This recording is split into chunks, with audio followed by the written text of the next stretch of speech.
Apex Online Racing is sponsored by Elgato, who created this lovely stream deck. For more information about the stream deck, the link is in the description below.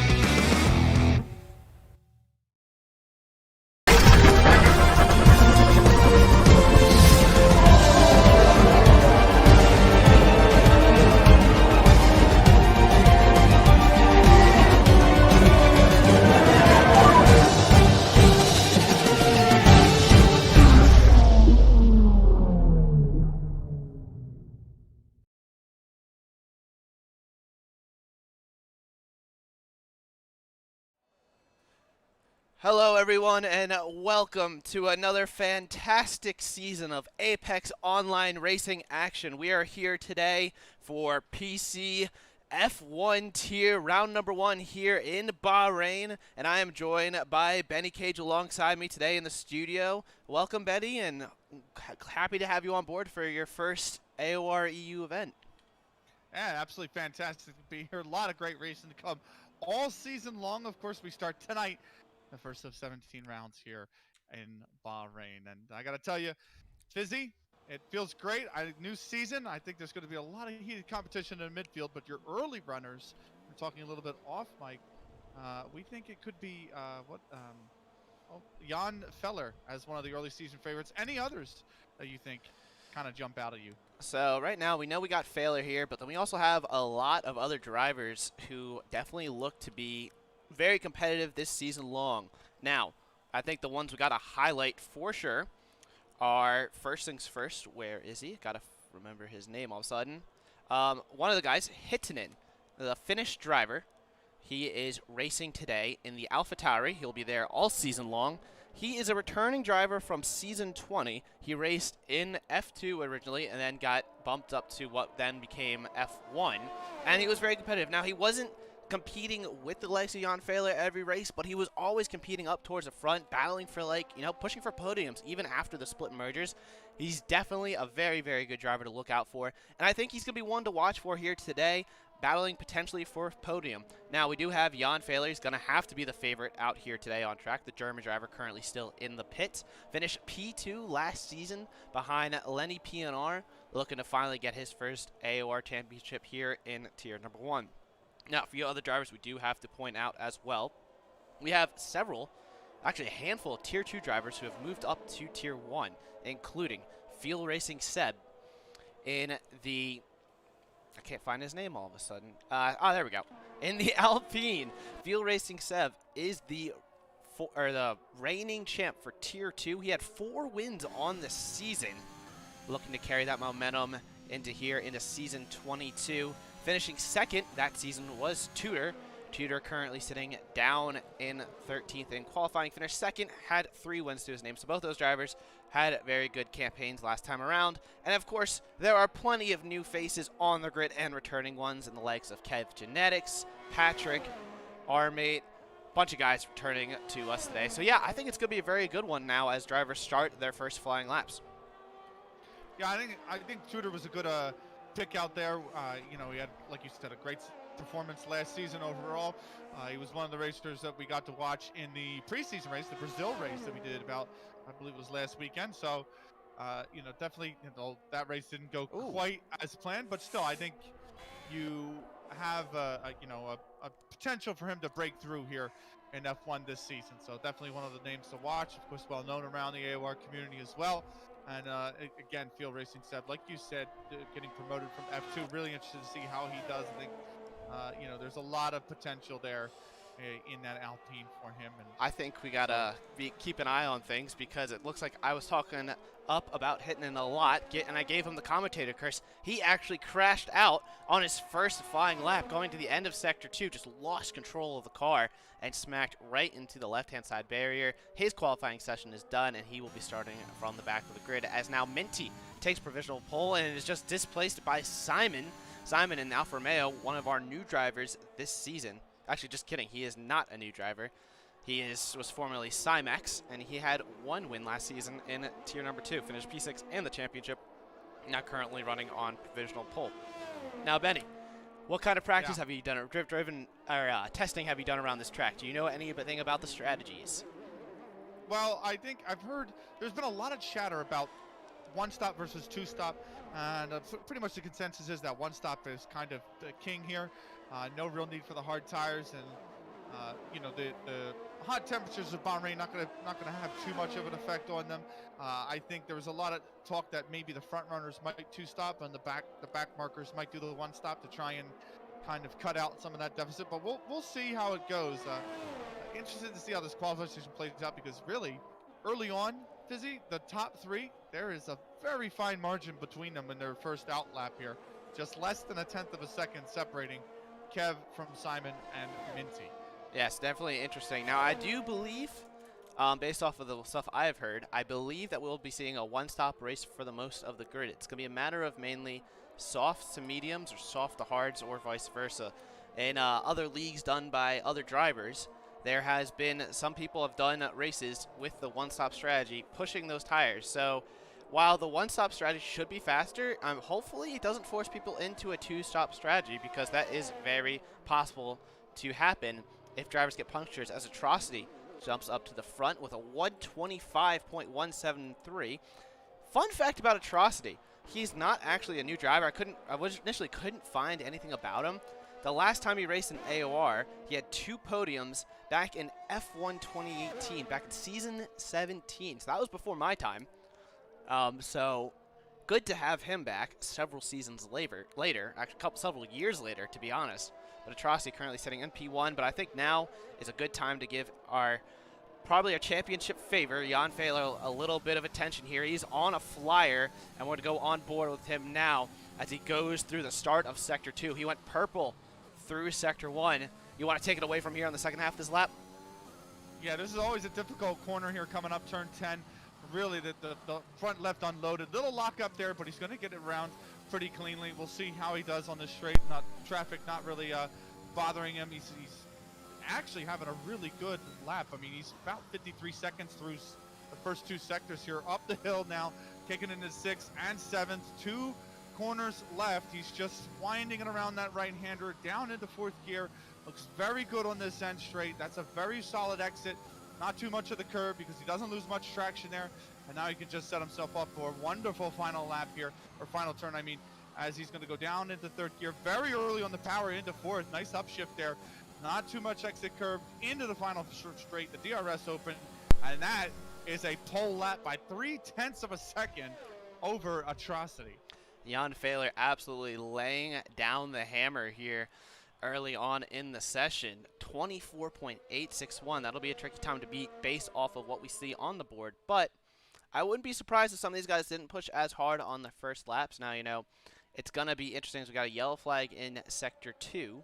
I believe that is a slow-running Tom Donnell, who is a rookie to the series. I could not find anything about him, the Frenchman, currently sitting down in P10. But back to Jan. Yeah, 24.8. That's a very, very nice lap by the German driver, looking to send a message to the rest of the grid saying, hey, I am here, and I am here to win. I was actually talking to him last night, since him and I have become decent friends, and he told me that he hasn't done much practice, but he started practicing a lot yesterday to get ready for the season. So we'll see what he can do today up front. Now, by the likes of him, Kev Genetics, Atrocity, that really the top, I want to say the top 7, seems like they've committed fully to the soft strategy, starting in the top 10 on the softs. Guys like Darn, Fuel Racing 7, Donnell, they have potential to get this place, because it is only an 8/10 gap all the way back to 13th. It's 5/10 from 2nd to 13th. So very close margins. It's very easy to get down to 11th. And starting on a reverse strategy around this track, as we saw with Bahrain Short last season, is very powerful. So I would not be surprised if we see some guys maybe go, all right, I did one run, maybe I don't push again, and go for that P11. Absolutely. I think the reverse strategy, starting on the medium and ending on the soft, is very, very powerful. I actually like that strategy a lot on most racetracks.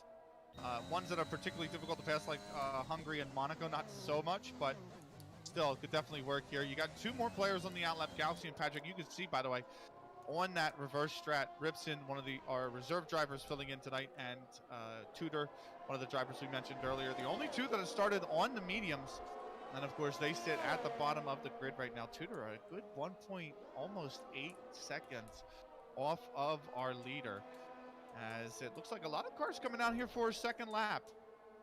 Yeah, it looks like a lot of these guys, putting on the softs. Only 2 drivers not on the softs their first run.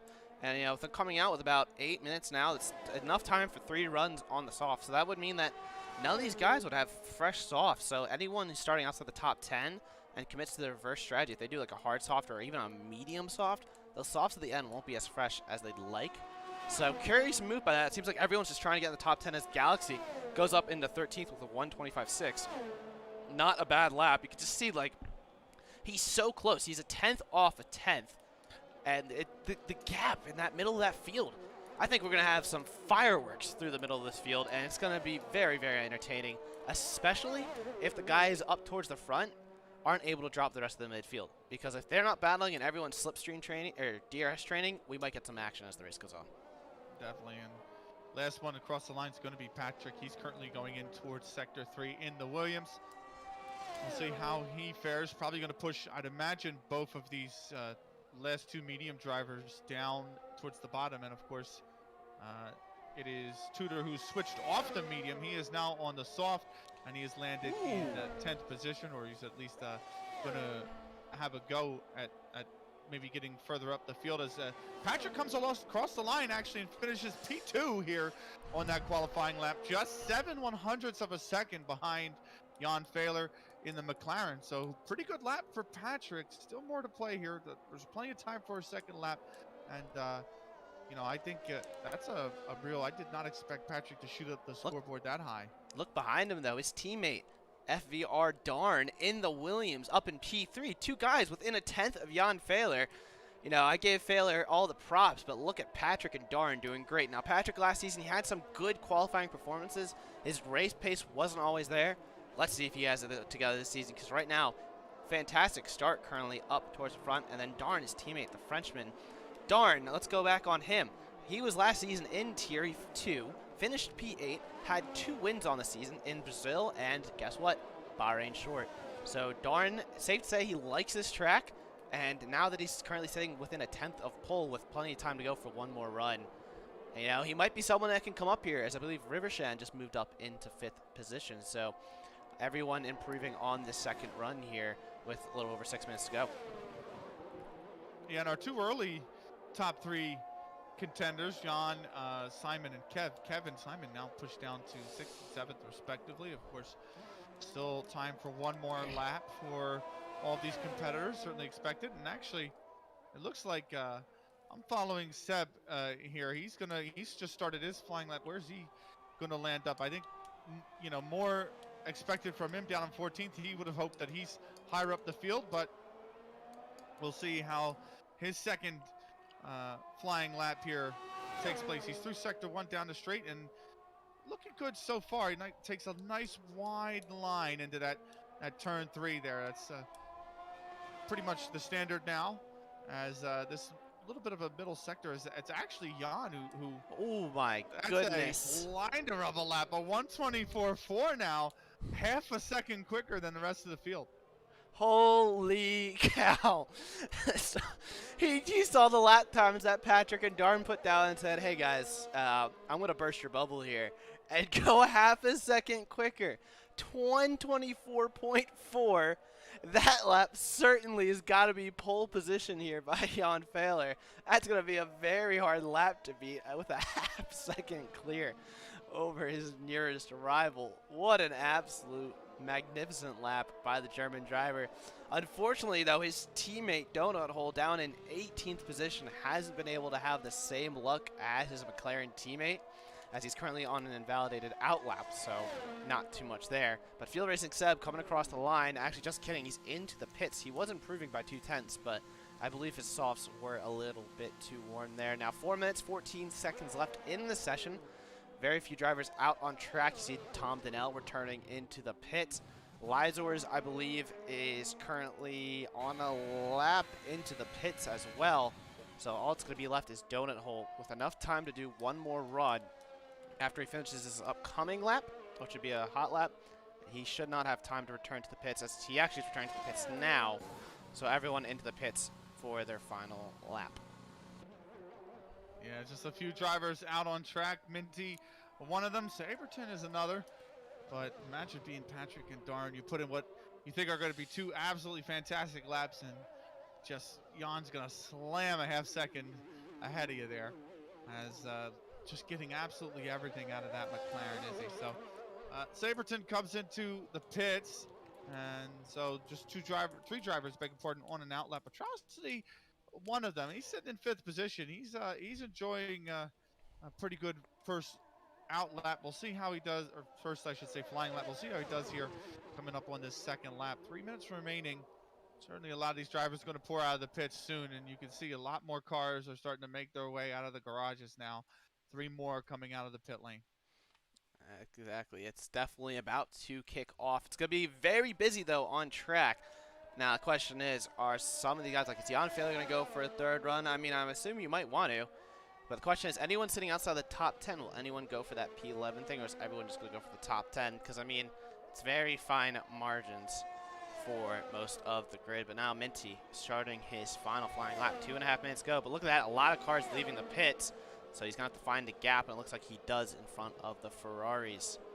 So Minty on his lap. Now, one thing I want to note that I've noticed, so on Patrick's best lap, now Jan Failure, of course, absolutely obliterated that. Patrick's lap at the end of Sector 2, he was at a 103.8. If a driver is under a 104, at a 103 at the end of Sector 2, safe to say they're going to be doing a 124 barring a last-second mishap. The lower that 103 number is, the closer they will be to pole position. So I think that's something we have to keep an eye on in these last 2 minutes of the session to see if anyone is really on an absolutely outstanding lap, because most of the time will be found through the first 2 sectors.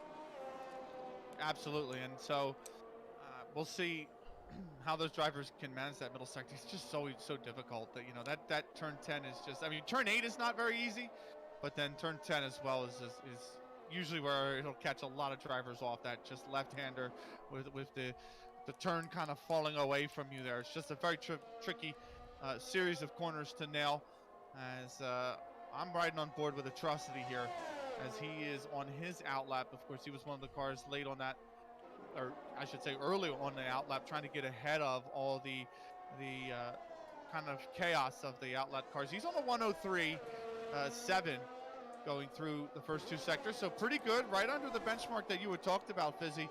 And he's got 2 straights to go here, as the only one ahead of him, I believe, was Minty. He's up to 4th position, actually, but here comes he's getting a slipstream across too. The line, and it's 0.2 better, but it's not good enough to really catch Jan. He improves to within a half a second of him. It's good enough for 2nd, but it's not good enough to get any closer to pole position. Yes, Atrocity putting himself into provisional 2nd position, but Patrick currently right behind him on track, starting his final flying lap. Now going through the third sector right now is Donut Hole, and behind him is one of the Haas's. Is that either Ripson? No, that is Tudor. Is Tudor currently on lap? Yes, Tudor will be the first driver. He's a 1/10.5 up to cross the line. Then behind him, he's got a handful of cars coming around. Tudor's going to come across the line. What time will the Romanian do? It's a 125.1. That's top 10. Behind him is not Lizers, rather it is Simon. Simon goes up to 4th position. Then we have the Alpine of Darn. Darn goes, oh, the Williams of Darn goes P2, excuse me. The Alpine behind him of Kev Genetics, yes, is only in 7th. Next up is Lizers. He invalidated his lap. Behind him, we got Armate. Armate coming out of the final corner. Only a slight improvement right now. Can the Red Bull driver crack the top 10? No, he stays P11. Behind him, Jan Failure takes the checkered flag. Does not improve on his lap.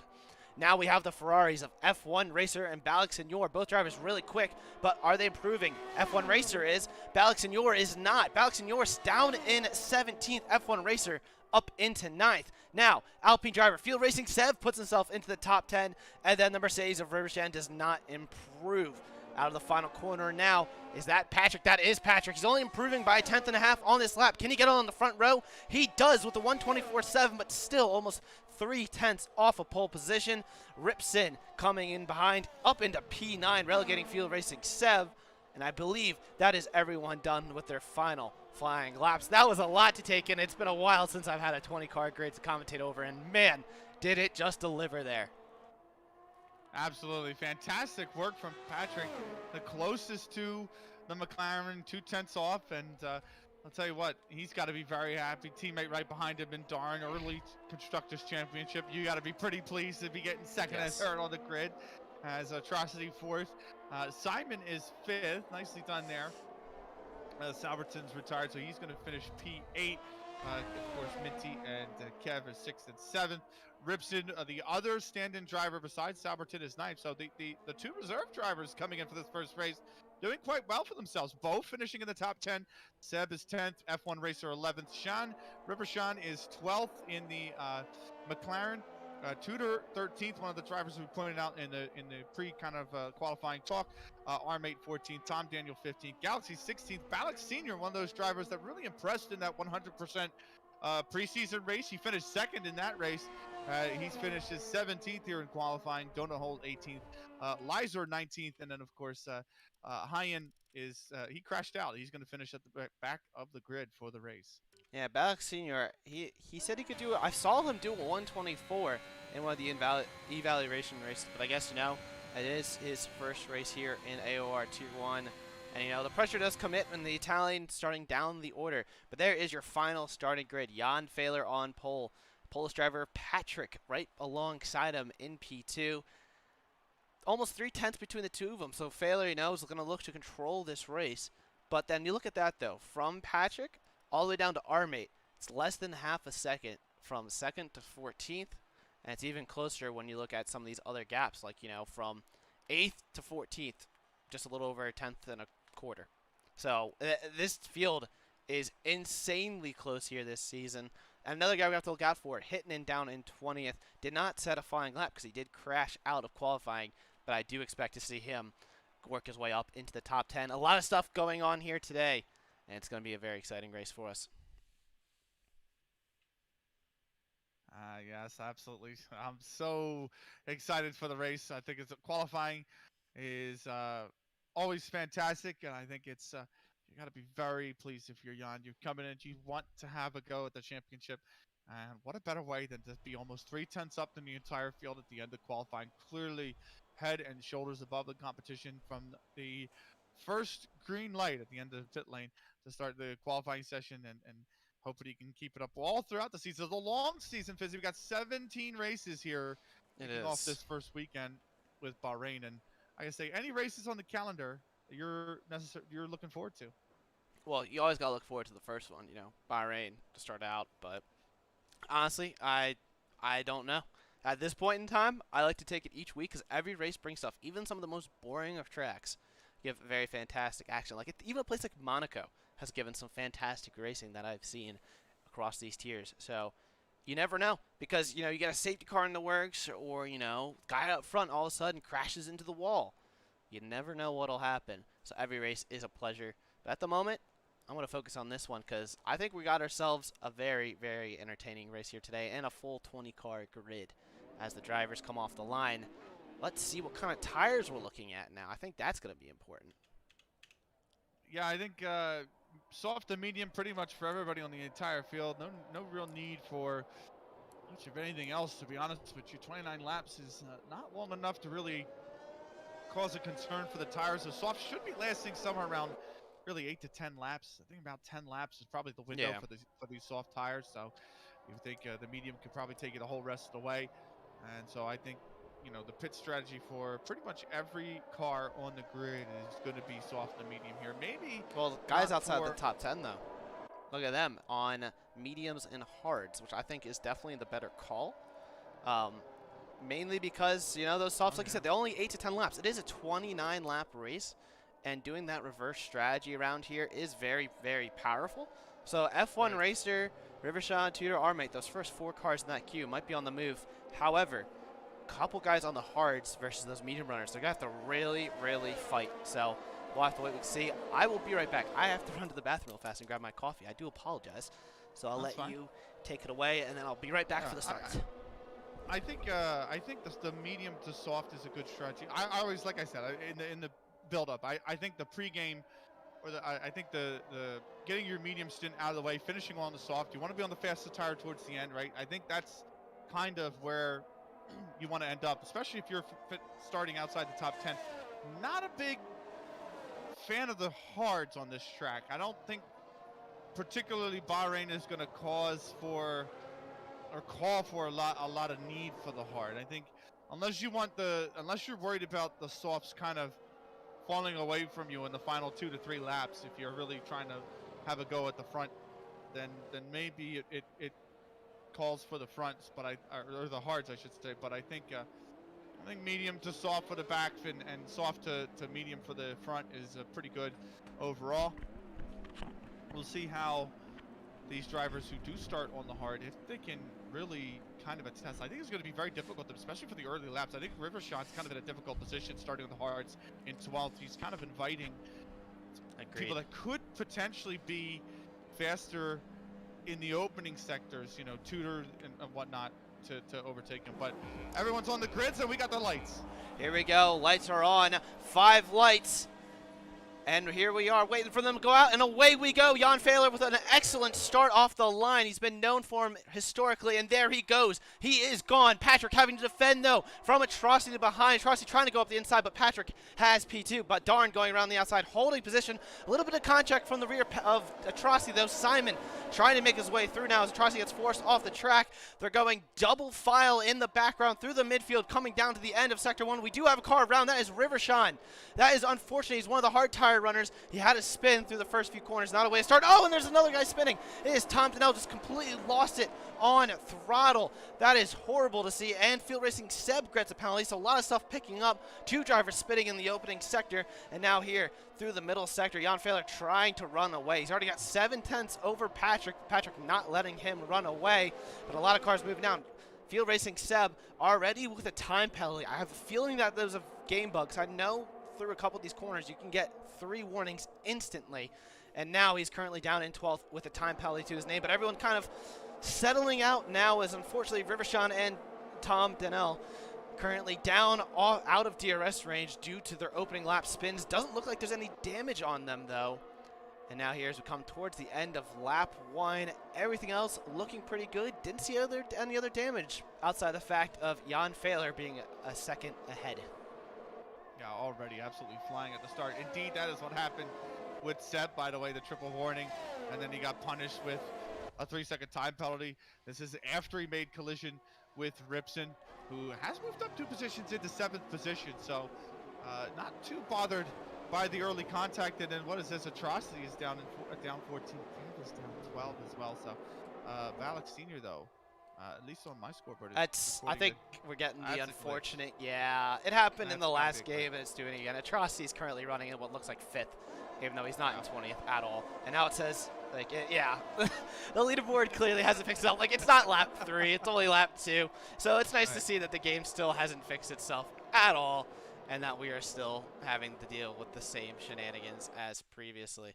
I'm just going to quickly fix the sponsors logos. Remember, our sponsors are SIMSOK socks.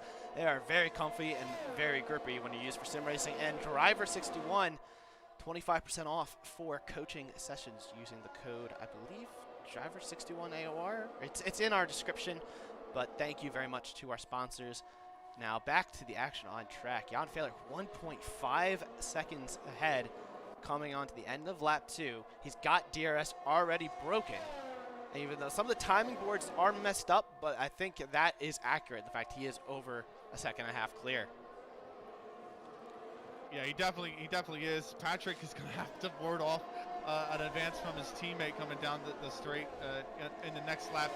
DRS is now enabled for lap 3. So when the slipstream, actually, Darn's just going to go for the move on the outside here, or on the inside, I beg your pardon. And he's going to make it stick through the first turn. So Darn overtaking his teammate in the other Williams, and he's up into 2nd position. I wonder if there's some kind of team strategy here. They see that Jan Fehler is trying to run away. Now, they might know that Jan might be using a little too much out of his tires, so hopefully these guys are tire saving. But the Williams pair having the really advantage here. You know, they can kind of work together and at least give themselves a little bit of leverage, but they do have Simon, Atrocity, Sauerbraten, and the rest of the field in a DRS train, hitting it down in 17th, barely staying in DRS train. It's actually barely out of it right now, but like the whole field basically in a DRS train from 2nd all the way down to 18th. Hitting it says 1.1, but it looks like he's kind of flirting with DRS. Yeah, he's within a second now, so the whole field in one absolutely massive DRS train with Jan Fehler trying to run away from them. And that's only going to make life more difficult for Darn in 2nd place. I mean, he's at the front of that train, having to fend off pretty much everybody. But he's done well so far. He's driving real smooth. He definitely wants to be catching up to Jan, who he can see right ahead of him, just flying down the back straight here as they head in towards the end of lap 3. As we'll see if Simon can maintain. He is right on the precipice of falling outside the DRS train, so we'll see if he's going to get it open here for the front straight. I think he's just fallen outside. No, he's just got it through the detection zone, so he's just maintaining on the edge.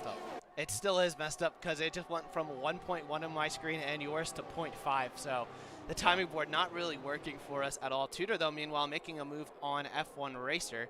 It says they are 1.6 behind. I believe that is accurate. Yeah, Tudor does not have DRS, so it looks like there was a little bit of battling on the medium runners, and they have lost contact with the top 9. So that is a new development coming this time around. So the top 9 using all of their softs.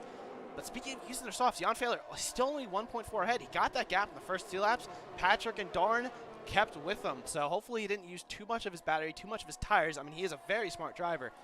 But, you know, if these guys get back in DRS range, you know, because that's what Darn's going to have to want. You know, you don't want to be pulling a huge DRS train and not be in P1, you know. So we'll have to see now as, you know, the gap's kind of holding right now. So a lot of stuff going on. Yeah, and really, Simon through the end of that first sector, putting a lot of pressure on Patrick. He's actually got the gap down pretty small. He could, even with the DRS train, like he could have quite a strong. Oh, there's been a spin in sector 2. Ooh, it's one of the, oh, it is Tudor.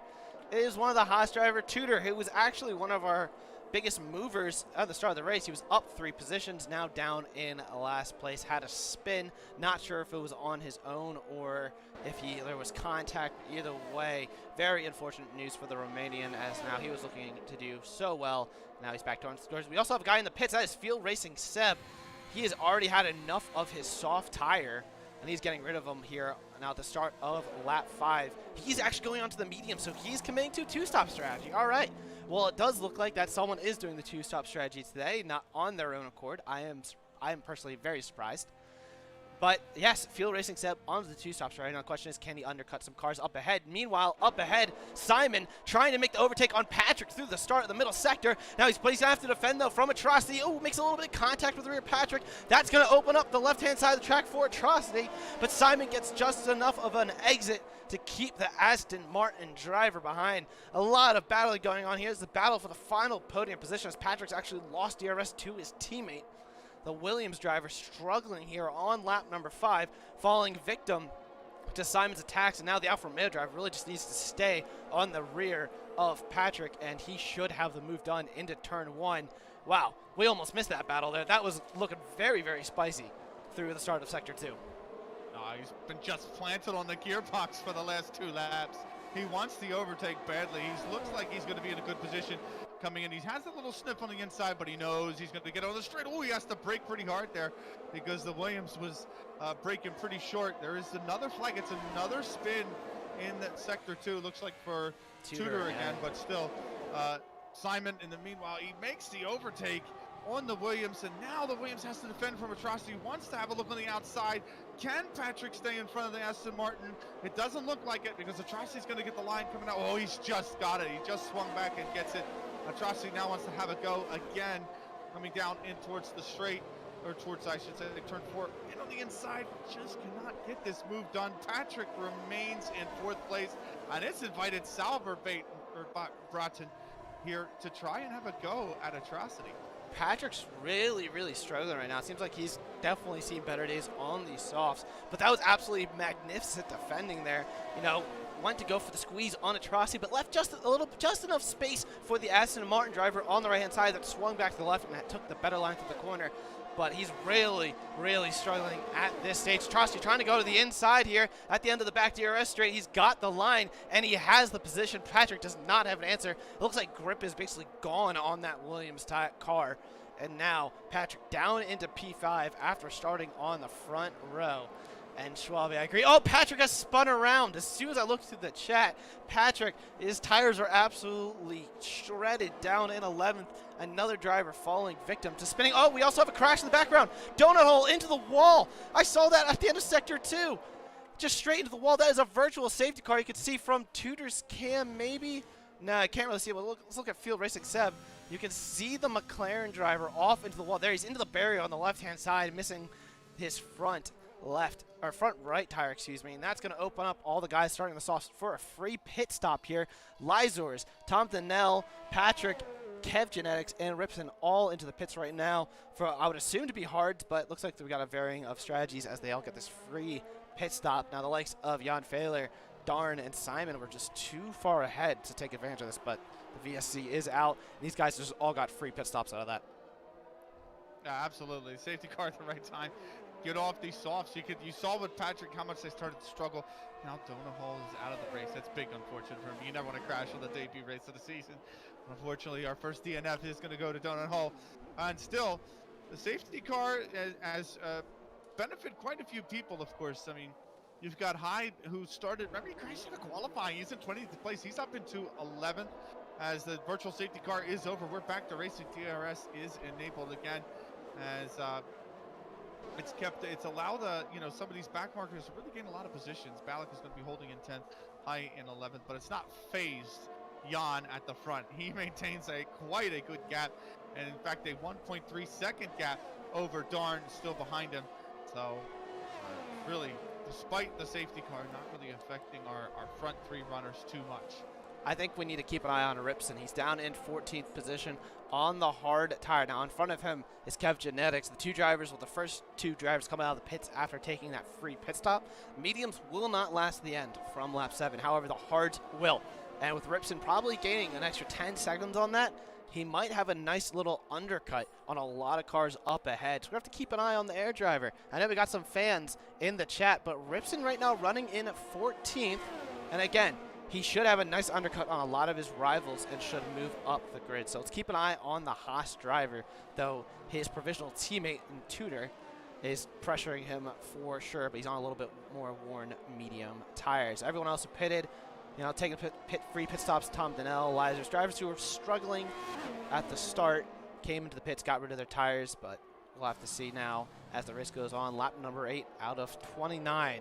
Plenty of action so far, and as Teen Airborne fans in the chat, your drivers are doing good, and let's see how they do in the next few stages of the race. Yeah, another 3-second penalty for Seb coming through. That's unfortunate for him. He's not having a good time out there, all things considered. 6 seconds are the penalties. But the other air driver, Sauerbraten, he's up into 5th position on those softs still.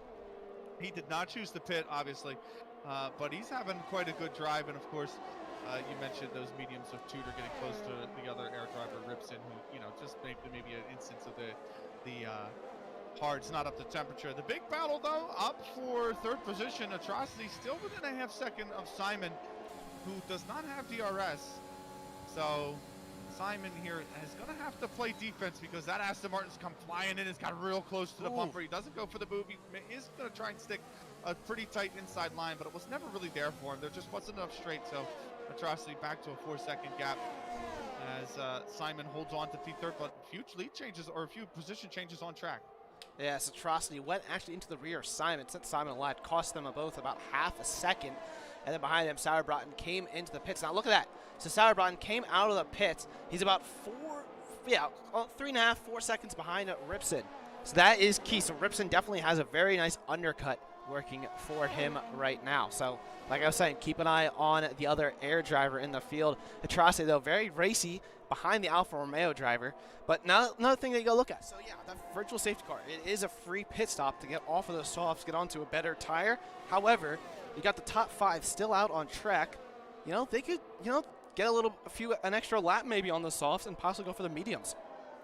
So we'll have to see this. We do have some fans for liars. So he's down and currently in 18th position, struggling a bit in his Alfa Romeo, but he is actually, that I recall, one of the only Israeli drivers to race in recent times in AOR. So it's very good to see that we're bringing in another country into our community.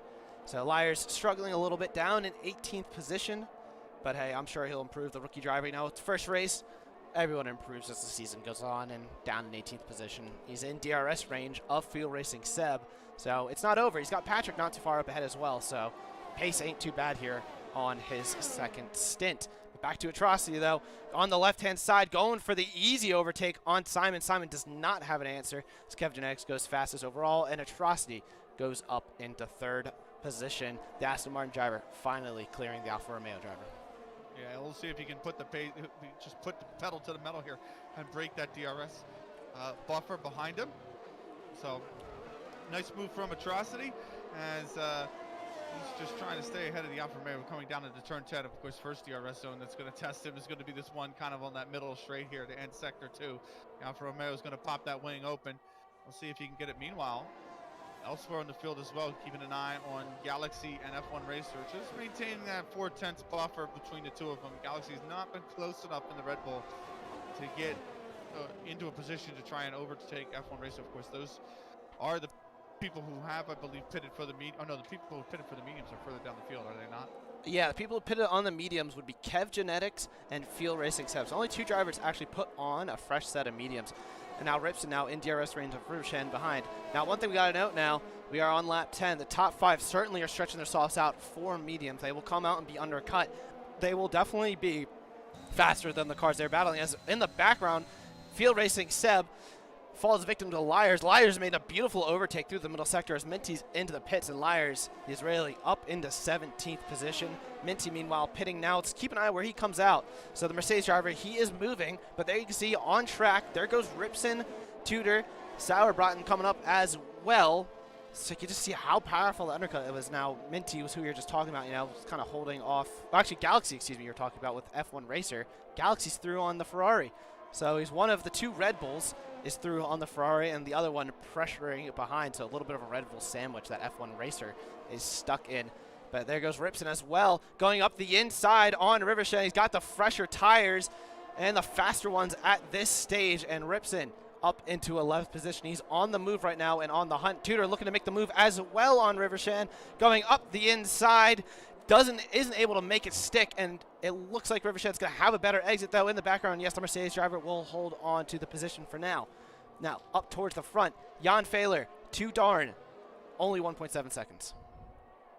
Only 1.7 seconds, as the secondary also would have been great for Ripson to pull his teammate through, and Tudor couldn't get it done on the DRS zone down. He actually had to brake really hard going into turn 8, because otherwise he would have lost his front wing, and he tried to switch back, but he lost so much momentum in having to just preserve his front wing. As we see 3 of the pit leaders, or I should say top 5, come in toward the pits. Simon stays out. We'll see where they come out, and I think there's been a mistake. Yes, has Atrocity actually put the enter? Oh no, he's actually put the enters on. Oh, that is heartbreak. Atrocity accidentally switched tires and made a huge mistake. That is absolutely race over for him. He's going to have to come back in and put on a fresh set of tires. You can see now he's going really slowly. That was not intentional. I think he's pulling over to retire the car. That was just a mistake on his part. He might be having issues. Yes, he retired from the session. Atrocity had some kind of issue there. He was actually, I was going to talk about him there. I held my tongue, didn't want to commentators curse him. But Atrocity was within DRS range of Darn, and he was almost a second farther behind. And Darn hadn't lost any time to Jan Fehler, and he was closing. He was flying. And then it is just heartbreak as the Aston Martin pit crew just absolutely shafts the driver who has not been racing with us for a few seasons. The driver from South Africa has an unfortunate end to his day. But meanwhile, Darn, though, making the move on Sauerbraten. Sauerbraten, who was one of the drivers, came in for the undercut. You can see Ripson is ahead of Jan Fehler. So currently, he's in the net race lead. Actually, no, excuse me. The net race leader is Kev Genetics, but Kev Genetics will have to pit again because he's 4 seconds ahead of Ripson, but he's on mediums. So, but yeah, interesting things. As Simon into the pits, so is Galaxy. So, early pit stop for Galaxy. Both drivers probably, well, no, Simon's going on to the mediums. Galaxy has to go to the hards, cannot use another set of mediums because he has to use 2 tire compounds there. And also, as well, into the pits is Balaxignor, another driver putting on the set of hard tires. Minty, fastest this lap, and Atrocity leaving the session. That is very heartbreaking for the South African driver. He was looking so fast. He was looking so fast. There was so much pace on that car. Somebody in the chat said, green car, green tires. That's the Galaxy brain play there, my friend. But no, it is super unfortunate to see. It's so quick, even in the qualifying session at Aston Martin. Getting so much out of it.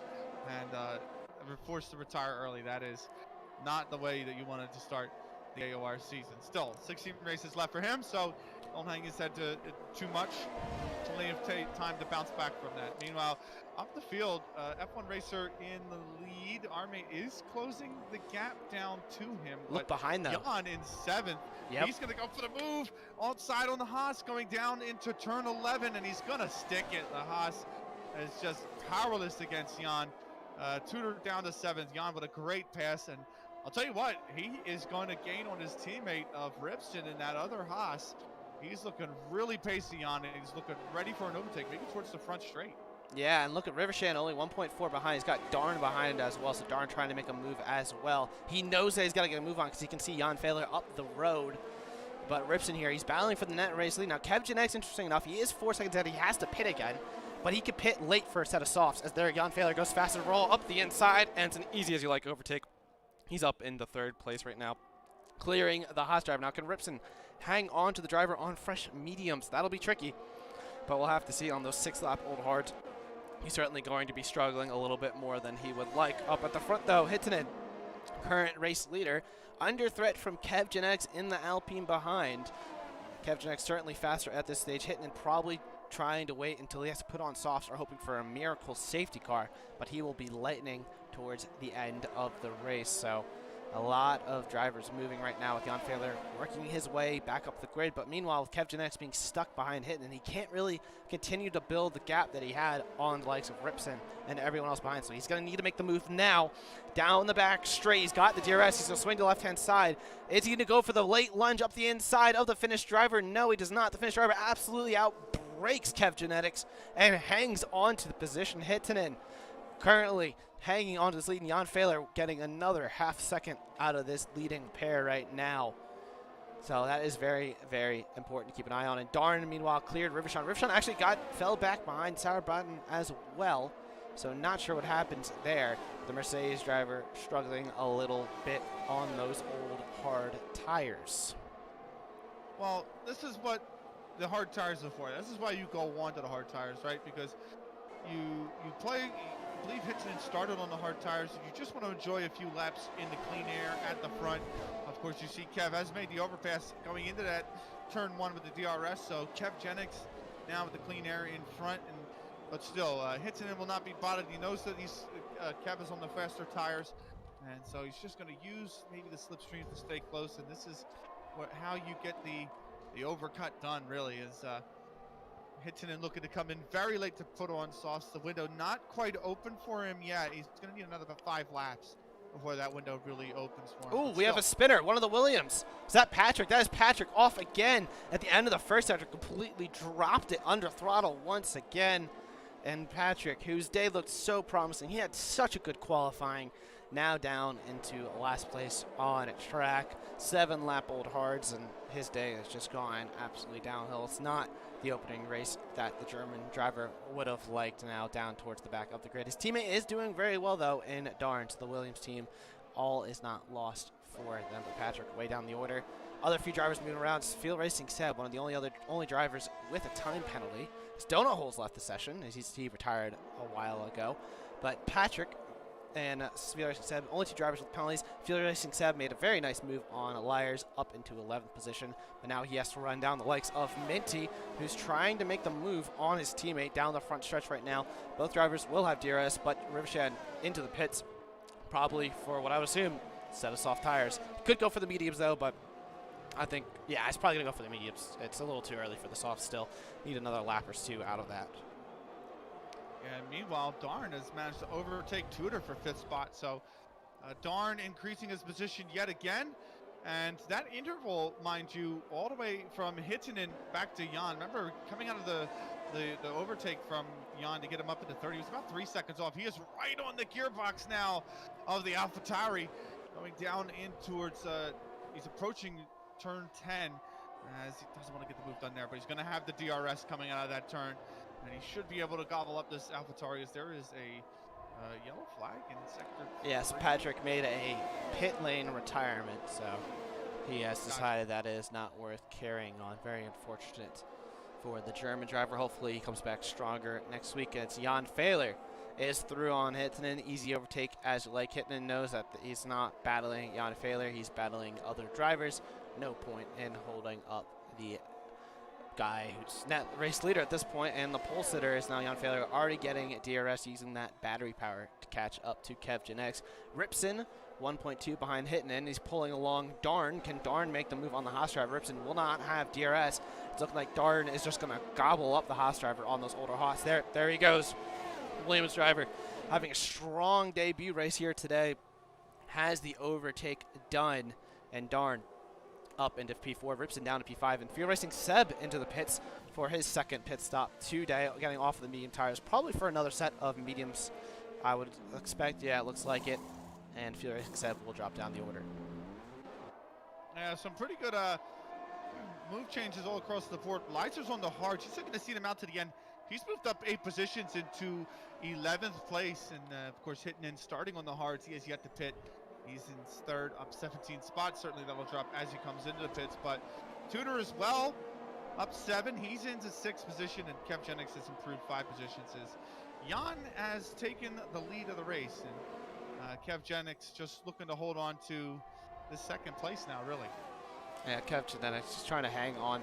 His mediums, they won't last another 12 laps, so he's probably going to come in and pit in these next few laps.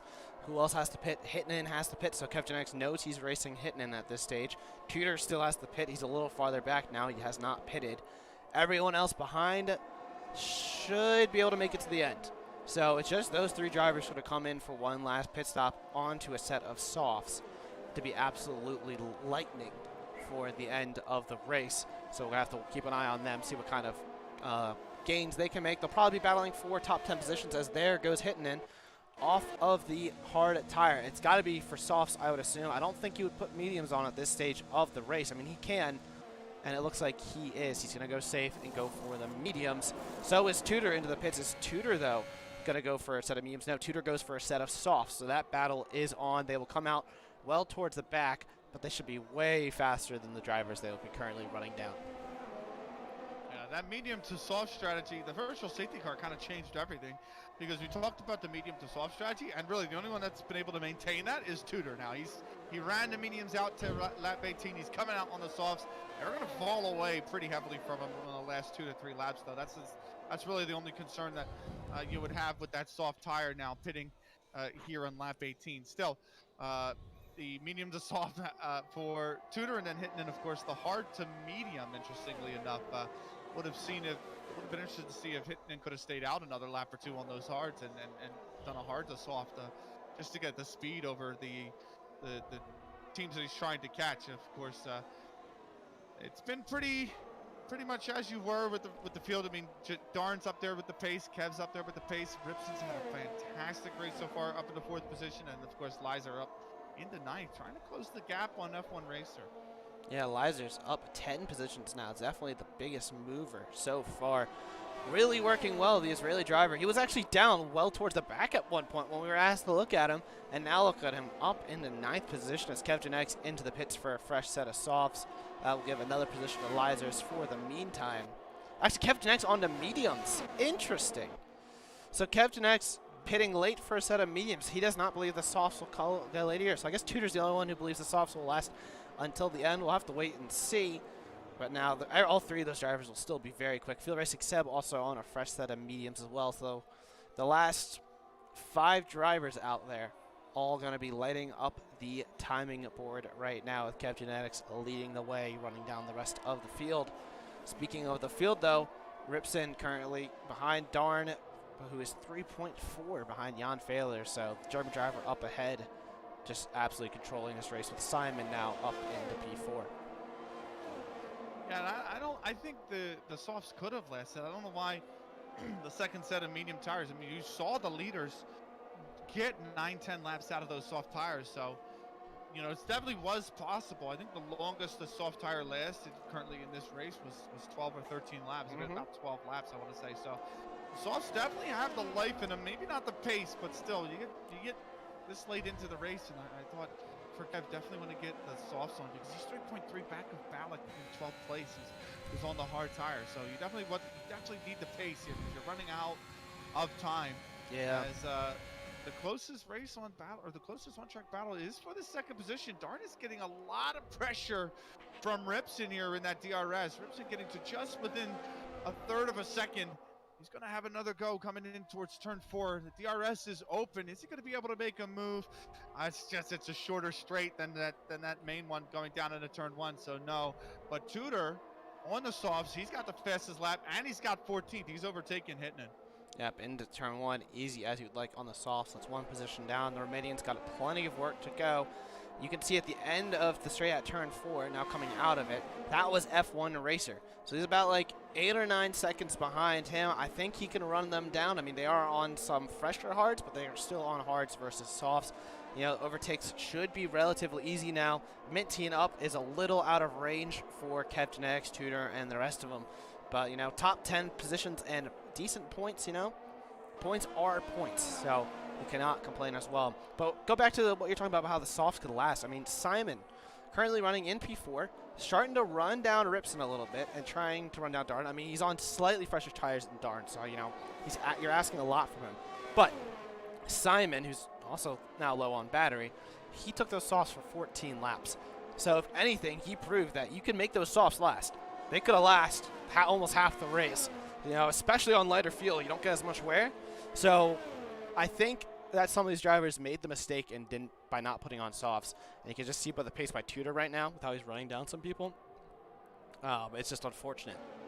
So, but it is what it is. We're moving on. Lap 21 out of 29. And Lyers trying to make the move on F1 Racer into turn number 1. F1 Racer going to try to fight, though. And he's going to hold on to the position. The Israeli driver not able to make it stick. And F1 Racer actually gets DRS because he was behind going to the detection zone into turn 1. And the Israeli driver will settle in P8. Not able to improve on that. And the German driver holds on to P7 for the time being. I'll tell you what, Lyser's getting a ton of pace out of those hard tires. He is. Up in 8th position. And here's the thing. They're joint the oldest hard tires. Just the oldest tires in general. We have a spin. We have a spin. That's Hittinen, the Finnish driver, spinning out of Sector 1. So there goes his chances of running down the guys up front. That's a shame. That's a shame, especially given that, you know, him and Tudor came in at the same time, and Tudor is absolutely flying on those softs. But still, back to Lyser for a second. I just wanted to say, you know, Oh, look at this move. He's going around the outside in the fast right-hander, and he has the position from F1 Racer. That was a brilliant move. F1 Racer now under pressure from Galaxy. But holy cow, that was a move and a half. Have you ever tried to go around the outside there as F1 Racer is actually disconnected? So we're going to get him back in here. But Lyers went around the outside there. I still think we give him that move because that was an absolutely fantastic move. I mean, I don't think I've ever seen one like it. No, that was a fantastic move. And like I said, getting a ton of pace. He's now around the ghost car, so he's going to be up into 7th position. But so much, he's got the oldest tires. Him with Tom Daniel and Ripson, who's up in 3rd. They have the oldest tires on the grid. And Lyser's just finding more and more pace. It's going to be difficult to ask anything further than P7, to be honest with you. As you see the inside line, Galaxy reclaims the position. But still, even if Lyser can get 7th back, it's going to be tough to ask anything more. I mean, 10 seconds up the road is Sauerbraten. So that's a tough gap to try and narrow down here with just 7 laps remaining. Yeah, I tried to see if I could re-invite F1 Racer, but he's currently being offline. He might have had like a straight computer crash on him. So that is heartbreak right there for the German driver. You know, he was battling for different points right there, and all of a sudden now it's basically a DNF unless he can get back in here. But either way, he's already outside the top 10. Speaking of top 10, you know, we're talking about Lyers, you know. The other driver on those jointly old hards is Tom Donnell. Both of those drivers had spins in lap 1, and they were way down the order, you know, didn't think they were going to catch up, and look at them now, sitting in the top 10, benefiting off of that VSC, and having themselves some nice races. You know, sitting in the points, you cannot complain about that. Now, granted, they are under pressure, because Kev Genetics, Balak Sr., and Tudor have all caught up to this cluster, but still, great job for them. Yeah, well, speaking of unfortunate events, while you're trying to invite F1 Racer, Leiser got a penalty for exceeding the track limit, so he has a 3-second time penalty now, and that is really going to put him under a lot of pressure because he's got to build a 3-second buffer. If he can find the pace that he can get in front of Galaxy and he can try to break away from him with these last few laps, then yes, there's a chance he could hold on to points here, but Tom Donnell... Ooh, Arme into the wall! Out of the turn number 3. That is a full safety car. That completely changes how this race was going. Armate completely losing the rear end. You can see where Rivershawn's at. Armate's left front tire completely off of the car. As you can see on the onboard from the Mercedes. As F1 Racer thankfully able to rejoin, he'll hold on to 10th position. So that's very thankful for the German driver, very benefiting from this DNF. But unfortunate for Armate, was running in the points, having a great day, completely lost it into the wall, and now we have a safety car. This is crazy. It's nuts, but you know what? I think it's really going to benefit. First off, it's going to benefit Tudor because he's on those softs, and he has a chance to extend the life of them. Where we talked about, you know, maybe those softs might not have the pace at the very end of the race, and now with the safety car, they definitely should have enough pace. Yeah, and he doesn't need to pit. He could arguably stay out. Everyone else will definitely want to pit for softs. So you see Jan Fehler pitting from the front. I mean, it's a no-brainer to pit for the softs. Now, drivers could stay out, but I know from personal experience in the Americas, I tried once staying out on a set of old hards and a late safety car, and it does not work out for you. So anyone staying out on a medium or hard tire, oh, good luck, Charlie. Yeah, and it's kind of unfortunate for Kev though, then, because he's kind of. He doesn't want to. You don't want to pit, right? You just pitted for mediums. I mean, do you come in and pit if you're Kev and go on to the softs, or do you just? I mean, he is going to pit for the softs. But wait, someone else stayed out. Balak Sr. stayed out. He's taking the gamble. Yeah. So is Galaxy, who's on the hards. All he right. stayed out. So there you have it. I feel bad because was it? I believe was it Rivershawn or that. Or it might have been Seb that only had pitted for like, he had the mediums on for like 3 laps, and then the safety comes out, and he's got to pit again. So it's kind of one of those things where, like, if you just were able to stretch the stint, it's an unfortunate timing of the safety car. But 3 drivers, beg your pardon, elect to stay out. Tudor, which we did talk about, I mean, he kind of was in a position where he had to gain the position. He was riding in 13th. Now he's contesting for points. Balak is on the hard for 10 laps, and Galaxy as well. So Jan comes out ahead of Galaxy, which means that those hards are not going to be contesting for the lead, really. No. They're just going to have to defend and fight off this absolutely hungry group behind him. And to be honest with you, Fizzy, it's going to be very difficult because not only is he not going to be contesting for the lead, but Jan, with the pace he has, could easily break that DRS zone. He's going to break it within a lap, I think. Yeah, and it's going to leave Galaxy on hard tires trying to defend against the DRS train behind him. Also, I don't know what happened there, but Tudor was able to overtake Balak Sr. under safety car. Not sure what happened to Balak there, but he dropped behind and Tudor's letting him back through. Must have been an illegal overtake there or something. Not sure what's going on there, but, you know, little moving around there. But, yeah, these guys on the hards are just going to be sitting ducks. Like, they're going to get absolutely gobbled up by the guys on the softs because the pace difference is going to be absolutely ginormous. I mean, you go into the racetrack, you look at the lap times that likes of Galaxy. It's just like Galaxy alone, you know. On the hard tires, he passes lap 128.9. Everything else is 129s. The laps Tudors are doing on the fresh softs, 127s.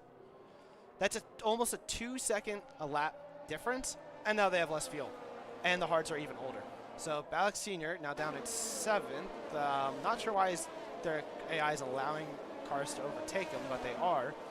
But either way, the guys on the hards are just going to get gobbled up here. It's not going to be pretty for them. I mean, you got to take the risk, you know, depending on how long the safety car stays out for, you know. Run the gamble. See if you could defend for your life. Hopefully the car's behind you. Battle it out and make it worth your time. But, you know, it is heartbreak for – it's probably going to be heartbreak. Galaxy's not going to stay on the podium without some luck as the Balak Sr. is able to re-overtake Tudor. I don't know what's going on there.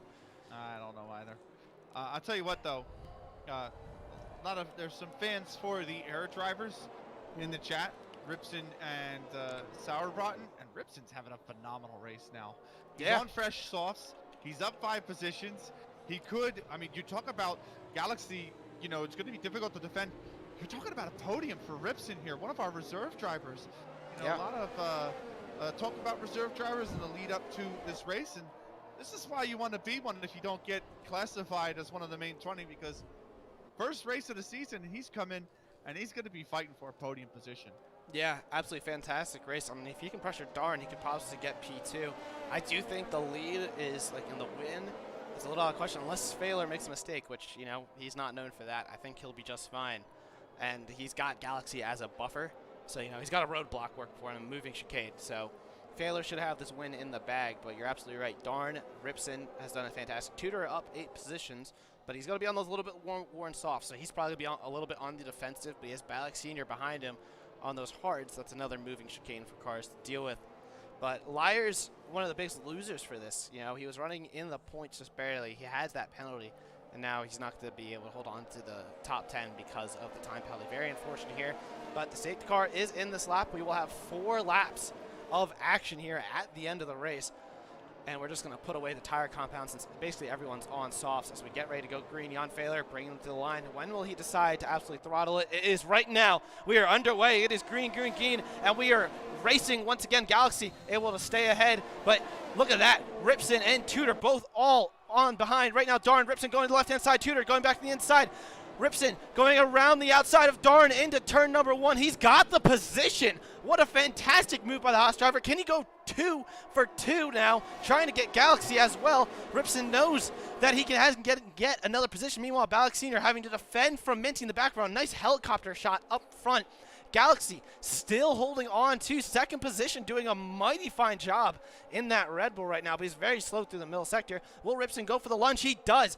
Ripson up the inside through the middle sector. A little bit of contact, though. The Red Bull driver getting a fantastic exit, but Ripson just has better traction, and he's up into second position, but 1.8 behind our leader, Jan Failer.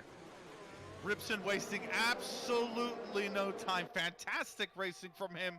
He stuck on the inside to pressure Galaxy, and he swung to the left to take the racing line, Galaxy, just to open up the inside. That extra grip on the softs. Ripson's going to get the inside. Tom Daniel now with a penalty. That's going to end his chances for points as F1 racer overtakes him. But overall, fantastic series of corners for Ripson. He's up at a P2. He's absolutely loving life as really, it's been a wonderful drive from him. Yeah, and look at Galaxy. He's just literally just like a moving chicane right now. Darn already lost DRS to Ripson, now Tudor through on Galaxy. Galaxy's just so slow through these corners. He doesn't have any grip, and there goes Simon and Minty on him as well. The Red Bull driver just does not have an answer on those worn tires. He had to take the gamble, went for the risk. It's not paying off for him now as he drops down the order, trying to go around the outside of Minty and hang on to the position. But he's going to lose it. Oh, Minty! They made contact, though, on the exit of turn number 2, and Minty comes off worse for wear. Goes spinning. Not sure if it was mainly because Galaxy went wide. It's kind of hard to tell from the angle. But Minty, who was looking to get a top 5 there, now outside of the points. It is heartbreak for the Mercedes driver. That is disaster for Minty. He's had such a great race.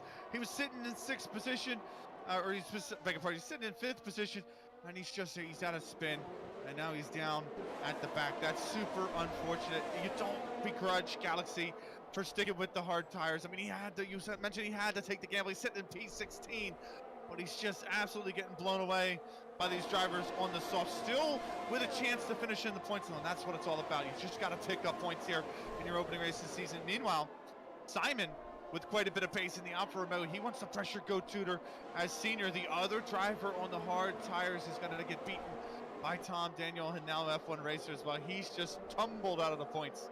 Yes, the other Mercedes struggling though. Look at that, Rivershan losing the rear end as well. Sorry to cut you off, but Captain X now up in 11th. Now here's the thing, with a 3-second time penalty, Jan Failer going purple once again. Lyers and Tom Daniel, both of them, you know, going to drop out with 2 laps to go now. So it's not all over for Balak Sr.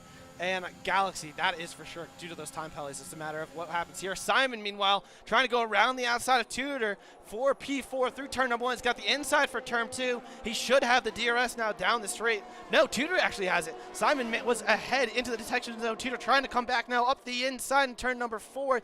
The Haas driver not able to outbrake the Alfa Romeo driver. He's going to have the right-hand side, but he will not have the position no longer. Simon up into 4th position, Tudor down to 5th. That's a really scrappy fight. Tudor gave it everything but the kitchen sink, and maybe the kitchen sink is what's been required there, as Tom Daniel quietly in this Alfa Romeo is having quite a storming series of laps after the safety car. He's up in the 8th place with the penalty, yes, but still with quite a bit of pace nonetheless. Up at the front, Darn in 3rd. The fighting in the back has separated these gaps quite a bit. 1st from 2nd, from 3rd, from 4th. But Tudor here losing out to 4th position to Simon, who's almost broken the DRS zone. He's absolutely on a blinder of a lap, Simon. Yeah, Tudor's tires, they are a lot older, closer to 10 laps old now, He's definitely feeling it right now. He's under pressure right now from the other air driver of Sauer Broughton. The question is, can Sauer Broughton make it an air 2-5? We'll have to wait and see as Galaxy drops down into 12th position. Struggling a lot. Tudor, though, doesn't have any battery, though, to defend from Sauer Broughton. Sauer Broughton trying to go around the outside for turn number 1. He's definitely got much better grip. It's the inside for turn number 2, and the Alpha Tower driver is through on the Romanian. Sauer Broughton up to 5th. Tudor down into 6th. One thing to note as well, as Field Racing Seb has ended his chance of fighting for anything further. He's got yet another penalty. Leiser's got the 3-second time penalty. The gap behind him is about 2 seconds to about 2.5 really to 11th place. So there's a chance that Leiser through all of this could get. What happened to Seb? Seb is 11th. The question is, how far is the back is the gap to Galaxy in 12th? Because Seb's got 9 seconds penalties. The gap is 0.7. So Seb is pretty much right now going to finish in 16th place. But the point being is that Leiser has not only closed the gap to Tudor, he's within a second now, but he's got so much pace that he could have put a 3-second gap between him and the points positions. And there's still a chance for Leiser to pick up points despite the late penalty. He's definitely pressuring Tudor. You can see the gap now is only 0.5 seconds. He's absolutely flying on that other Alfa Romeo. Tudor is going to be under attack very shortly. But here's the man of the day. It is Jan Fehler taking the checkered flag and wins round 1 here in Bahrain. Ripson gets on the podium, finishing 2nd position. A fantastic drive by the Haas driver. Coming home in 3rd is Darn to round out our podium in the Williams. Also, very good return race for Darn now. Simon in P4, Sauer Broughton in P5, Tudor 6, and the rest of the grid we will see shortly. Fantastic result, though, there.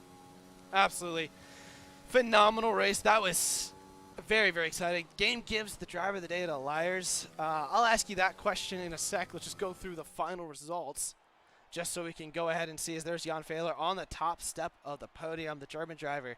Absolutely dominant here today in Bahrain. I don't think anyone could really get close to him. I mean, there's at times where it seemed like Darn and Patrick, maybe had a chance to keep with him, but Fehler just absolutely controlled the race today from lights to flag. Now going through to our final race results here. We're going to look at the official results here. Jan Fehler on top, Ripson P2, Darn P3, Simon P4, Sauer Broughton P5, Tudor P6, Kev Genetics in 7th. Liars, the Israeli, does finish the top 10. He gets P8. Galaxy in a P9, making those hard tires work at the end of the race. And F1 Racer rounding out your points here today. We're going to go ahead and look at the rest of the grid and then also grab the race director real fast for anyone who has a steward inquiry that they need the race director for. We always like to include that on the official race stream as a result. Now, tell me, Benny, who is your driver of the day? Oh, mate, it's so tough. I want to pick Leiser because he's finished at the point. Remember, he had a terrible qualifying session. He was finished, I believe, 19th. And he's finished in the points. So I really, really wanted to give it to him. But for me, I think it's got to be Ripson, mate. He's shown so much pace. He's shown so many great overtaking moves. And he's fought his way up to a podium position. I think you've got to give it to the reserve driver, Ripson, coming in and absolutely putting on a blinder of a performance. Yes, I do absolutely agree. We will be hosting our post-race interviews momentarily. Now, for my driver of the day, I'm going to have to go with Ripson as well. Ripson, I mean, Lyers, you're absolutely right. You know, starting down, all the way down the order, and then working his way back up. Fantastic stuff. But Ripson, you know, went for the undercut, went for the move with the VSC, made it work. But now, here's the thing. He didn't only just benefit off of that. He had pace on the hard tires, and he was aggressive when he needed to be. And he did an absolutely fantastic job coming home in second position. Other drivers on the moves got Lyers up in the 19th. Galaxy, he made the play, made it work. He got 9th place. It's better than he probably would have if he would have gone for the softs. He might have been down, you know, around a similar spot anyway. So he took the gamble. It paid off. Unfortunately, not the same for his Italian compatriot in Balak Senior, but Galaxy made it work. Another driver who had a lot of moves, you got Tudor going up a lot. Hithnen did finish 11th. You know, he had a very up and down day. Tom Donnell only finishing in 12th position. He was looking a little better, but the penalties did cost him there. So yeah, absolutely phenomenal race to watch. I mean, that truly was a fantastic way to start the season for sure.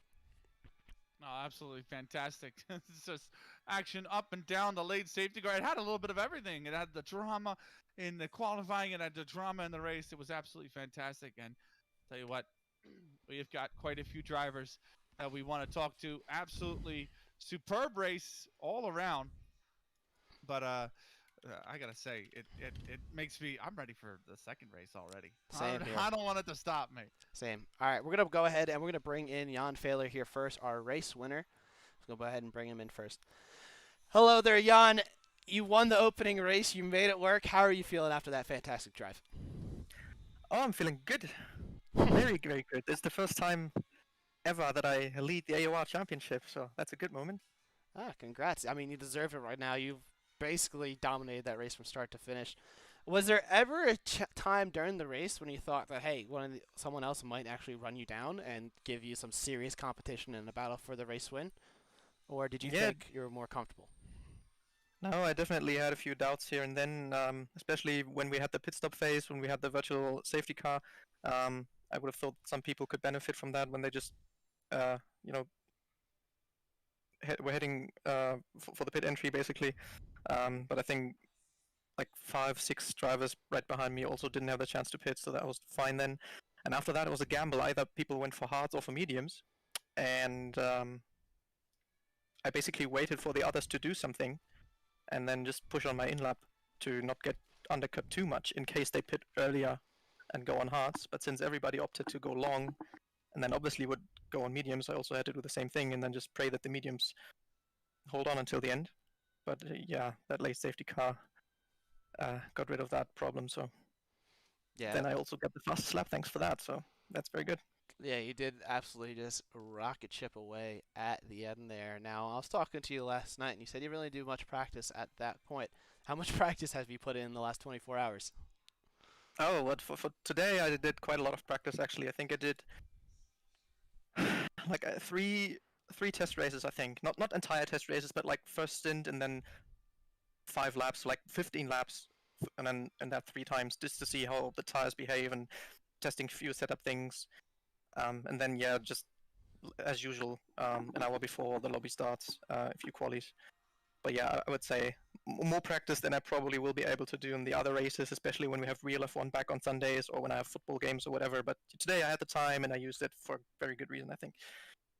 Yeah, you did absolutely fantastic today. Now, Benny, I'm going to bring it over to you. Do you have any questions here for our race winner? No, I just I got a little bit nervous with the virtual safety cars, because you really put the gap between you and second, and that virtual safety car kind of threatened to eradicate it, give second place that DRS back. Any worry with the tires aging when that virtual safety car came out? Yeah, definitely during that virtual safety car, because I don't know, the delta felt a bit weird on this game. Like, this is the first proper league race I've done on the game, and so it was the first virtual safety car as well.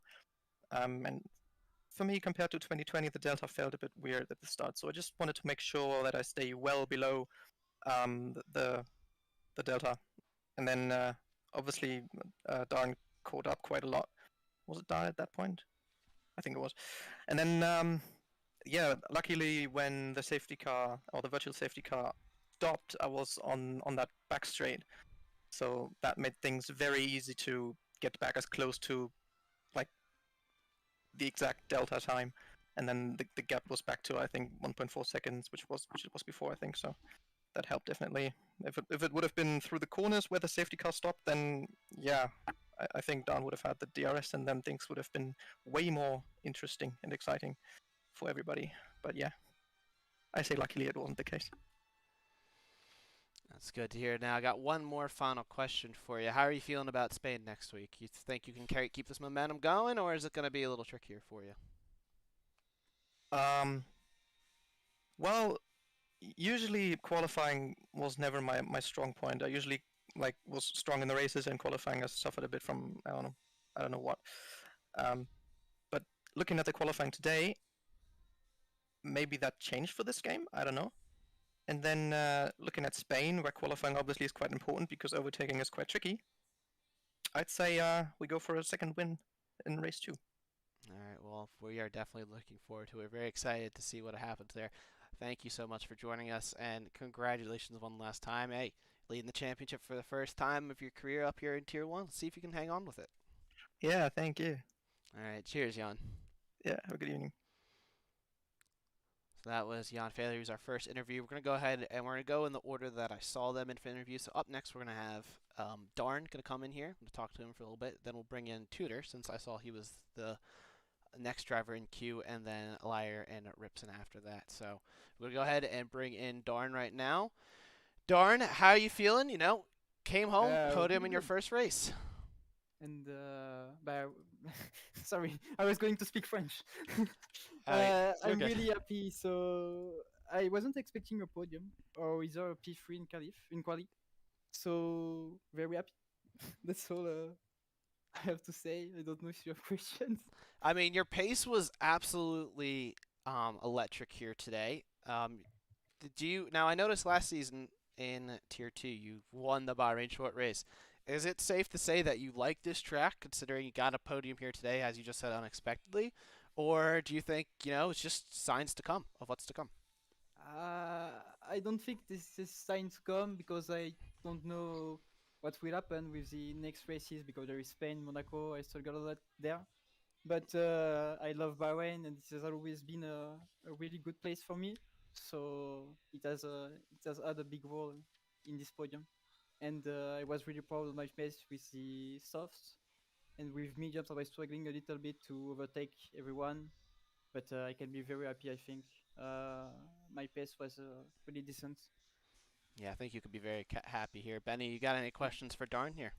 I kind of say, what if you weren't expecting the podium? Where were you expecting to finish? Because qualifying right out the gate, you had so much pace around this track.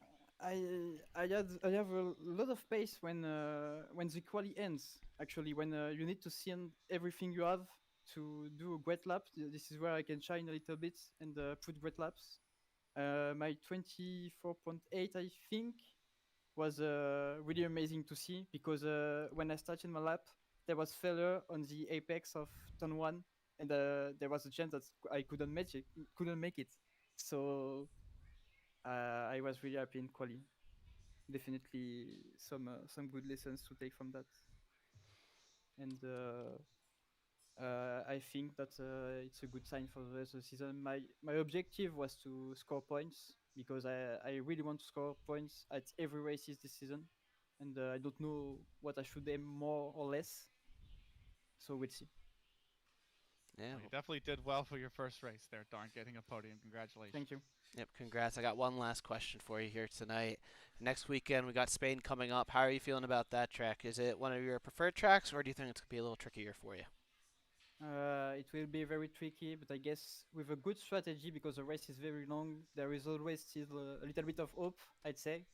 And I guess there is maybe a top 6, 7 or good points to bring to the table next week. I don't know if I will be on the podium, but I have some hopes.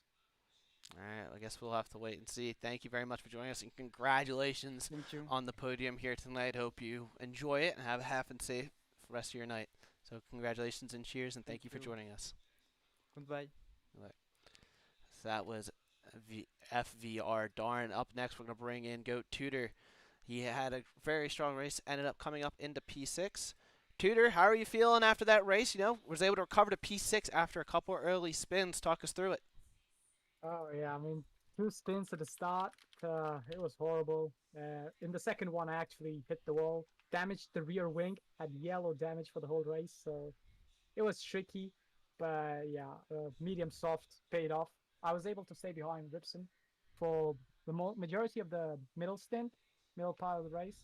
He dragged me along with DRS, and it was yeah, he put me in a great position. Pitted for softs for the last stint, and then the decision to stay out when the safety car came out proved to be the right one. I was in a good position, and then yeah, lost a few positions because of the tires, but yeah, still P6 after what happened in the early part. It was amazing. It's amazing. That is good to hear. I mean, you had a very strong end of your race here today. Benny, do you got any questions here for Tudor? No, just you know, did very well, and you know, finished kind of in sixth position. You were out of the points, like you said. You had to stay out during that safety car. You didn't really have much of a choice. You managed to bring home the points.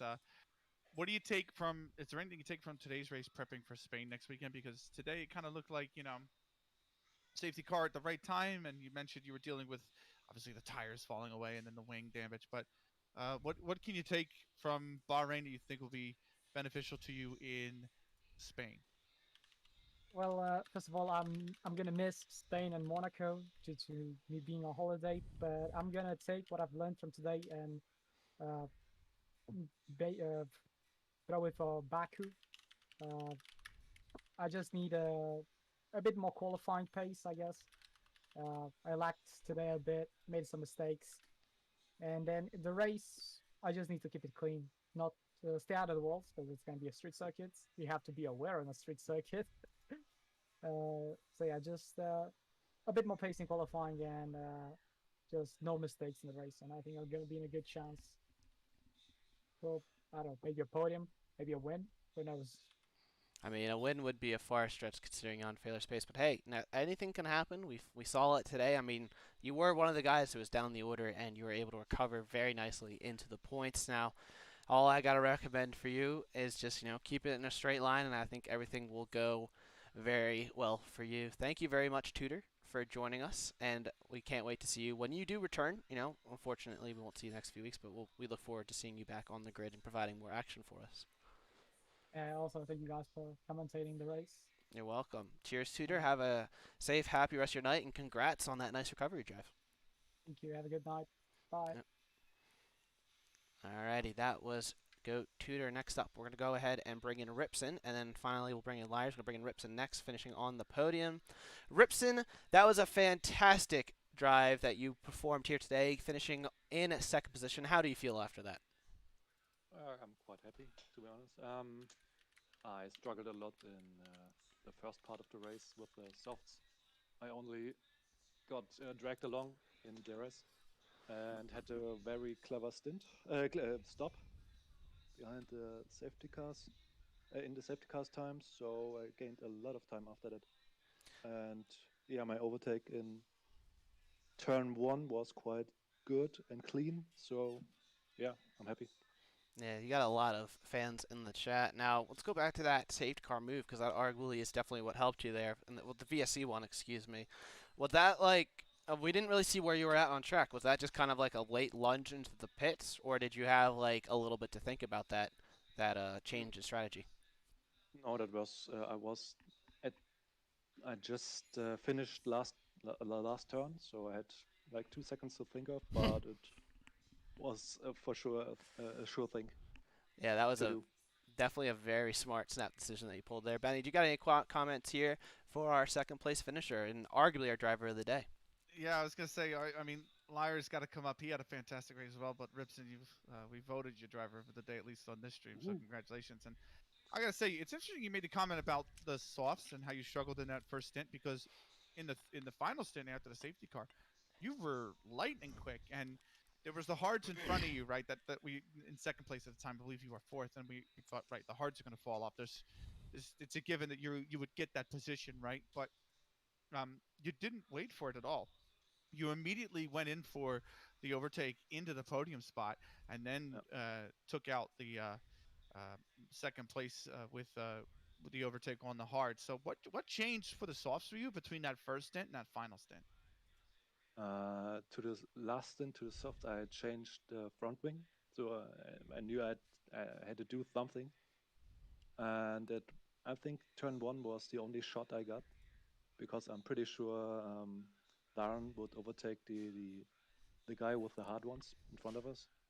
So yeah, one shot, one opportunity. Definitely Wait. made the most of it. Benny, what were you gonna say? No, I was just gonna utter the exact same thing. He definitely made the most of it because he took him over. You made the overtake right at the first opportunity. It was very clean and got you the second place. So well done and congratulations. Yeah. Yep. I do got one more thing for you, Ripson. So you had a fantastic drive today. Brilliant strategy call. Next week is Spain now. Do you think you'll have, are you a little bit more comfortable around Spain, or do you think it's going to be a little bit of a trickier track for you? What are your thoughts on that? The thing is, I didn't knew I would race today because I'm only the reserve driver one, and I didn't look it up, to be honest, until like 2 hours before the race. Although I didn't practice a lot, and I just got the confidence in the race. So, and I know I will drive next week, but there will be more preparation, and I hope it will be a good result. I hope so too. I mean, you definitely do have more time because we know Tudor at least will not be there, so you have at least a hot car once again available for you. So maybe you run that, get some luck, or run a different car. But congratulations again today. That was a brilliant drive by yourself, and we look forward to seeing you once again next week and with more practice under your belt too. Yeah. So thank you for joining us, and have a safe and happy rest of your race. And congratulations one last time. Thanks for having me. Yep, cheers. All right, last but not least, we're going to go ahead and bring in Liar here today. Excuse me, the Israeli rookie had a very good drive. Liar, how are you feeling after that very eventful up and down race that you had here today in Bahrain? You're speaking to me, right? Yes, I am. Yeah. Yeah. A pretty weird race. I'm always bad in quali. I invalidated my two hot laps. Would have started P8 if not the invalidation. Got a nice comeback. The first safety car didn't help me at all. Either the penalty, but I've had some good battles on the track. From less to P8. That's good. I know Benny was very excited by your progress here today, and I think it's best to give Benny the microphone. What kind of questions do you got here for today? Well, Liar, I got to say you showed good pace as the race went on, but when you got the penalty, right? It was kind of, and the safety car came out. I believe you were sitting P10 at the time.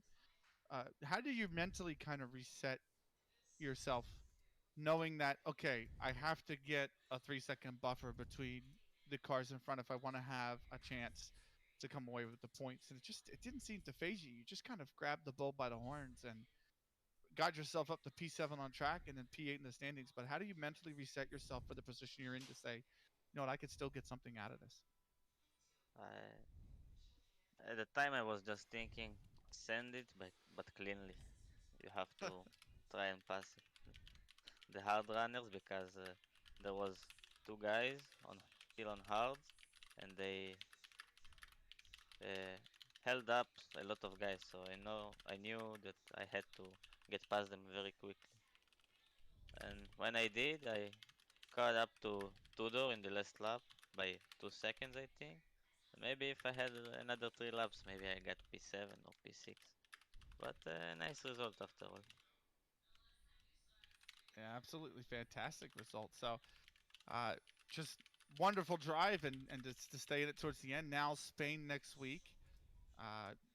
Like you said, you had a little bit of a rough qualifying. Is there anything you're going to change going into Spain, particularly to improve the qualifying? I know you said you had the two invalidated laps, but still, just anything to improve the qualifying pace or the race strategy? Because you said you struggled, I think, what is it, under the virtual safety car? You said the first one didn't help you particularly, but anything you're going to change going into Spain? Yeah, going a bit safer, and the banker must be better. Okay, there you go. That's Fizzy. Any questions that you want to ask as well? I think you just nailed all the points that I was going to have. Larry, you fantastic recovery drive. I know you had a rough opening lap, but you came back and finished up into P8. Hopefully you can carry that momentum next week in Spain, and I know I look forward to it. Benny's looking forward to the race, and cannot wait to see you continue to improve in your results. Thank you very much. And just to say, my name is Leo, not Leor. Liar. Oh my gosh. Leor. I'm going to write that down right now. I'm going to give that some nice phonetics because I know I'm not perfect with names, and you clearly just you clearly just corrected me there. I mean, I blame my Americanese on that, but Leor, congratulations today. We will definitely not mess up your name going forward, and I hope you have a safe and happy rest of your weekend and week, and cannot wait to see you next week on track in Spain. Thank you. Thank you very much. All right. Come back strong. Goodbye. Goodbye. All right, so that's it for interviews today. Now, I do got one more thing I want to bring up, Benny, before we close into the end of the session. So, I've got a clip here from Hittinen on what happened during his qualifying. I'm going to share it on my screen real fast, and I'll share it for the race stream, and I'll kind of walk through what's going on here. So if I go to, I believe it's it, there we go. So we are on his first qualifying lap on board. This was his stream thing, his stream POV. He was on his first lap. He's coming through at the end of the back DRS straight, braking very nicely. Fourth gear up to fifth, and then his wheel turns off and glitches out and disconnects from the game, stuck in the about 45 degrees to the left. And he just goes right into the wall. You can see in the bottom right-hand corner of the screen, you can see him struggling to reverse it. But it was just an absolutely horrible mechanical failure. It's not like he even lost the rear end. He just straight up, like, his wheel just said, nah. Oh, no. I just saw it come across the screen. That's unfortunate. Yeah, so that is what happened to him. So hopefully he fixes it for next week, because that is just, you know, a heartbreak. And he had some on and off pace here today, and, you know, we'll have to wait and see. But, yeah. Very, very good race here today. I know I enjoyed it. I know you enjoyed it. And thank you very much. You got any final remarks you'd like to say for the viewers? Yeah, I actually just want to mention, you know, the wonderful team behind the scenes that helps bring AOR to you, including our absolutely wonderful sponsors. The first, Elgato, the makers of the wonderful Stream Deck. If you want to absolutely take your stream to the next level, I should say, check them out, elgato.com. And then Driver 61, of course, sponsoring AOR this season. Big thanks to him. He hosts a Sim Racing Academy. You can get 25% off a consultation session and free coaching session when you use the code AOR Driver 61. Visit driver61.com for more details. And of course, SIMSOK, our final sponsor. You can get absolutely a cushion. They provide socks with cushion heel for comfort during endurance races, breathable panels, arch support, and strategically placed unique grips so there's no more feet slipping off the pedal. They also have special Coolmax yarn that wicks away any moisture you get. So definitely want to check them out if you're into endurance racing or any kind of heavy duty mounting of racing. They are SIMSOK. That's SIMSOK.com. Yes, and we thank you everyone who watched here today for this Apex Online Racing Season 22 PCF1 Round 1 action here in Bahrain. It was an absolute thriller here today, and we are sure that we are going to get even more exciting action in the coming weeks. We thank you all for joining us here today, and we hope to see you next week. I am Fizzymon, and alongside me is Benikage, and thank you very so much for watching, and have a safe and happy rest of your weekend. Apex Online Racing is sponsored by Elgato.